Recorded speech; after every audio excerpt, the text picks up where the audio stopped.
আজকে ছিল শ্রাবণ মাসের দ্বিতীয় সোমবার, তো আজকে সব কিছু গুছিয়ে নিয়ে বসে গেলাম মালা গাঁথতে। এই যে 3খানার মতো মালা গেঁথেছি, তারপর ফল কেটে মহাদেবের সব কিছু গুছিয়ে মহাদেবকে স্নান করাচ্ছিলাম ঘি মধু সব কিছু দিয়ে।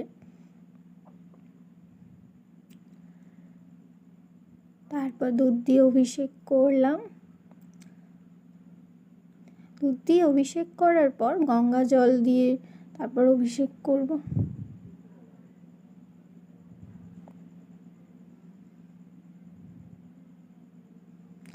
দ্বিতীয় সোমবারে কালো তিল দেয়া খুব শুভ। তারপরে পুজো কমপ্লিট করে দিলাম আরতি করে। এই যে আমার পুজো কমপ্লিট হয়ে গেল।